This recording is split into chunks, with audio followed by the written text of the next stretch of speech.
on a OZ. She said she know me, she know the old me. 24 shots later, Kobe. What's going on, people? You know who it is. It's Tay Wiz, of course, coming live from the Man Cave. But enough of that. Coming in today at number 5 in my NBA power rankings. Probably the second most popular team in Oklahoma besides Oklahoma Sooner football is the OKC Thunder. Let's go! Playing a little soccer with it. He and Cole get away with a kickball violation. Wow! Grant slashing to the rim and dropping the two-handed sledgehammer. Westbrook pulls up at the three-point line and knocks it down. Westbrook rocking back for three. The Grizzlies gummed up the pick and roll, so Russell steps back and gets another point. Then Adams screens for him as Russell knocks down another for three. Knocked down that 18-footer with consistency. Westbrook make it 3 for 3. It's a bonus to take a charge on that play. Westbrook measuring, he scores again. Contact at the three-point line, it doesn't matter. Offensive rebound, Steven with 10 boards in the ball game. Then he sets the screen, Russ for three. Westbrook measuring, firing for three, scores! He's got Allen on it. He's going to pull up at the three-point line, and he's going to score it! Westbrook for three! Thunder with a two-possession lead!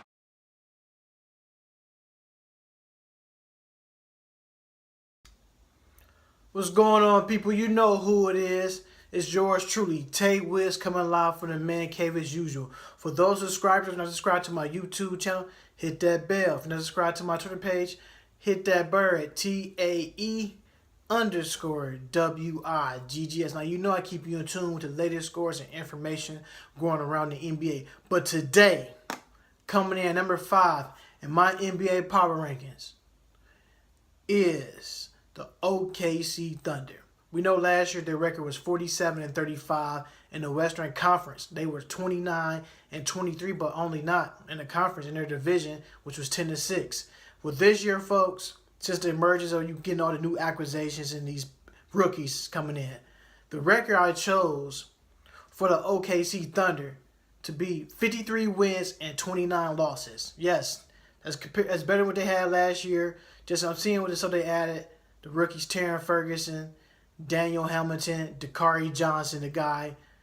These added some scores and another big to get what they needed. Then I'm looking at some of the key adds that they got from the veteran side. Patrick Patterson coming over for Toronto. Even though he's injured, he's going to be out for a while. But with Patrick Patterson, you're going to get a defender, a guy who will also knock down the threes, and he can step in occasionally, hit the 15-footer, and he's a big, wide body and someone who understands playoff basketball. So that's definitely key right there going into Oklahoma. Then I'm looking at the other one. We picked up Ray Felton, a savvy point guard who played for multiple teams around the league through his career. So I'm playing behind Russell Westbrook. Russell Westbrook would benefit from that too as well, to get a breather every night. We know Russell Westbrook, we know what he did on the court and off the court. But I'm looking at the new acquisition that they added too, who I thought was a good piece and a great piece for this organization. PG-13, Paul George. We see what Paul George can do.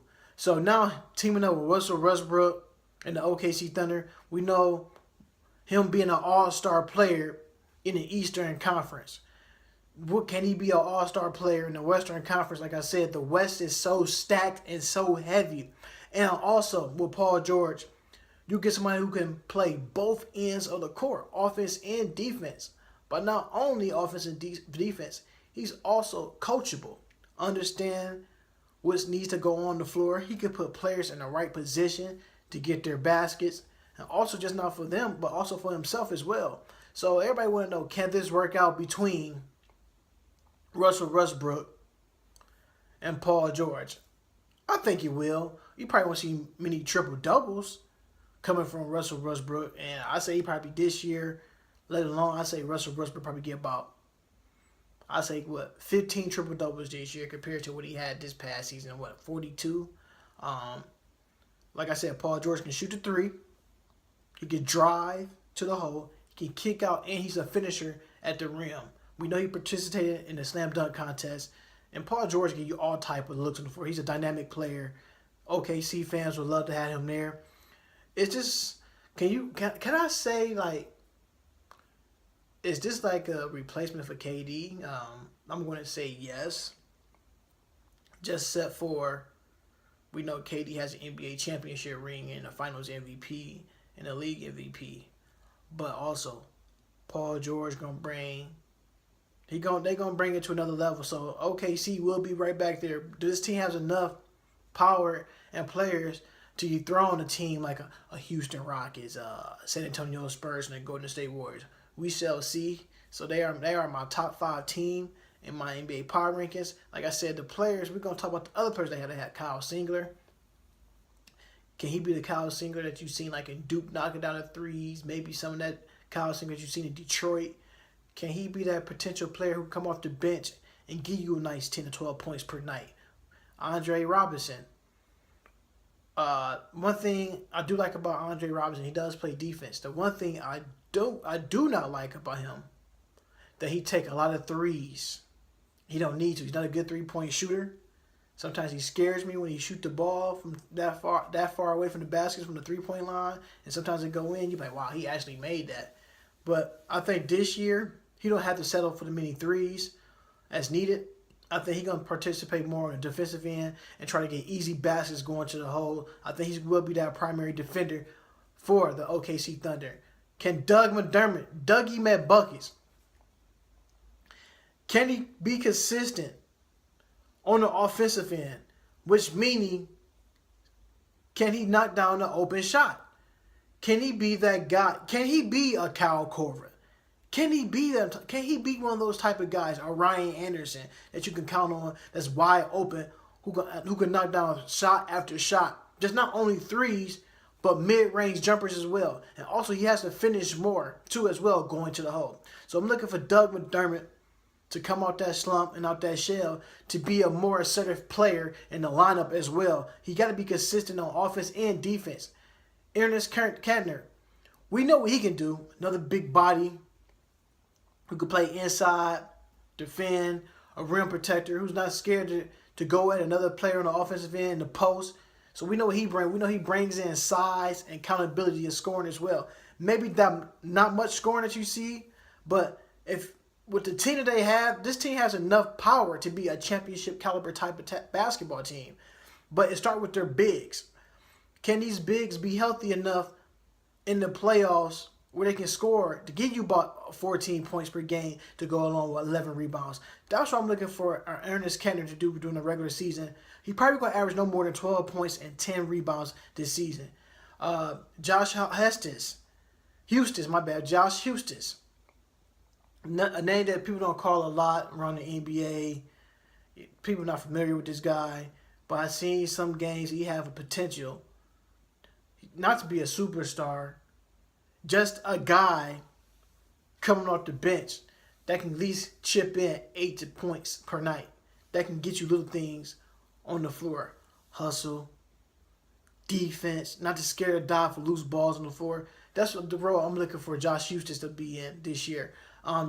Jeremy Grant, another person who's not a great 3-point shooter, who also is long, athletic, and who can get to the basket. If he could just stick around just getting rebounds and shooting a 15 to 10-foot range jumper, sky's the limit for him. We know what he can do at this level, but the whole part is not just, again, Paul George is taking some of that pressure off the younger guys and making the game that much easier. So we're going to see some games from these guys. You're going to be like, okay, OKC, are they for real? Or are they contenders? Are they pretenders? So, like I said, can they be a contender? Are they serious? Or they be a pretender? So I think they'll be more of a contender team that's going to give the Warriors or the Spurs or Rockets a run for their money. I'm looking at Nick Collison. Been there since. See, he's the only player. Well, he's not, because you want to say Russell Westbrook too as well. So these are like the only, well, that I know that Nick Collison is pretty much the last player left from the old Seattle Supersonics days. Yes, Russell Westbrook is too. So they got 2 players remaining from when they play in the Key Arena. That is crazy. So Nick Collison is Mr. Reliable. He would play anywhere on the court as needed. Like me, we know he's not a Hall of Famer, but he may be a Hall of Famer in that arena there, because when he gets in the game, he give it his all. You know what you expect from him. He's going to give you a hard 10 points and a hard 5 rebounds a night. Just don't care. He's always there. So they got the veteran there, Norris Cole. Can we see the same Norris Cole that we seen in the Miami Heat jersey when they won a championship title? I mean, defending, knocking down open threes, going to the hole at will, doing whatever it takes to help this team win. I think he could be that player. Samaje Christian. We seen glimpses of him in the regular season. You're like, oh, this guy has it. He has enough power to go above and beyond what's expected of him. Like, we seen some games he has scored 20 points and knocked down 3 and 4 threes in a row. Then after that, you haven't heard his name again. Period. So I'm looking for guys to be more consistent this year, especially on the OKC Thunder team. Like I said, Samaje Christian, Norris Cole, Doug McDermott, and Kyle Singler. Those are the 4 guys I'm looking for this year to be more consistent and contribute to the team as needed when their name is called. And I'm looking at Steven Adams.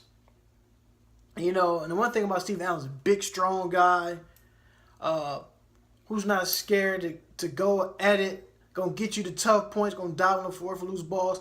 Is gonna guard he's gonna guard some of the guys every night. That's gonna bring it to him as well. And what I mean by bringing it every night, you already know. He gonna put that hard hat on. He gonna get you about 12 points and about 12 rebounds and 3 blocks per game. He's gonna do this night in and night out. He is what you call, I want to say he's like, out of all the guys in the league I've been watching up to this point in my life, I think he is one of them guys who has like an old school mentality when it comes to playing basketball in the paint. Gonna rebound. Gonna throw you an elbow in there. If the referee's not paying attention, he gonna throw you a cheap shot. It's just little things he does to help his team win. Then 2, we're gonna go on. You got Alex Abarians. Can he, as well, another guy that you see who has glimpses where he can give you like 12 a night. In some games, he will hit 4, 6, 4, 8. It's just got to be consistent. If you're going to be a person that scored 8 points per game, score that every night. At least we know we getting 8 points from you per night. You just know, just not saying that getting 8 points per night. You already know when them 8 points transfer over to certain games, things going to come in with the 12 and 15 points. You know you have unsung heroes during certain games. Then now, I say the best for last. Russell Westbrook, the MVP. Russell Beastbrook, most valuable player. I think he can he be a person that can get the MVP back to back? That answer could be yes. Just because we seen what he did without a Kevin Durant by his side. Like I said, Russell Westbrook was going to bring it. Some people want to question his triple-doubles. Oh, he was trying to get triple-doubles on accident so he can get the MVP or he could break the record. No, folks. I'm here to tell you no. And the reason I'm saying no, he plays hard every night. Name me one player in the NBA that play almost about 82 games per season. There's not a lot of players. He's the only one. Russell Westbrook averaged between 80 to 79 games per season. And to put the league on notice is that you know he's going to play every night. He's going to do what it takes to put his team on his back. And he reminds me of Allen Iverson. Allen Iverson, 76ers team that went to the NBA Finals. That team didn't have much of a outscoring nucleus, but that team got behind AI and stuck by his side. And just imagine if AI was 6'5", 6'6". There would have been hell to pay in the league because you thought what Russell Westbrook was doing. Imagine Allen Iverson doing that at that height. And just think about that one. Russell Westbrook It's the taller version of Allen Iverson. That's all. Who can get to the hole, not scared of contact, who's going to get hurt throughout the course of the season, and he's still going to play. Another person you can call on this team too, a retro throwback player who's going to bring it every night, not give the plane to the refs or nothing like that. Telling his team, let's go and let's win. And the NBA need more players like a Russell Westbrook. Or I'm going to keep going about certain players, but this guy is the epitome of a true MVP. Well deserved for a guy, Russell Westbrook, and all this stuff that's going on through him. You know, he just had a son, baby Noah. Congratulations to him and his wife on that. His hands will be full. And I know Russell Westbrook coming to training camp, him and Paul George and them guys, Patrick Patterson, Steven Adams, Ray Felton. I keep going on and on about these names. Jeremy Grant. They're going to be ready when the season tip off. Trust and believe that. Like I said, I got them this year finishing at 53 wins and 29 losses. That's good for me to be fourth best team in the West. So y'all know who I am. I'm Tay Wiggs, reporting live from the Man Cave. If you're not subscribed to that YouTube channel, hit that bell. If you're not subscribed to my Twitter page, hit that bird at TAE_WIGGS. Until next time, folks. Peace.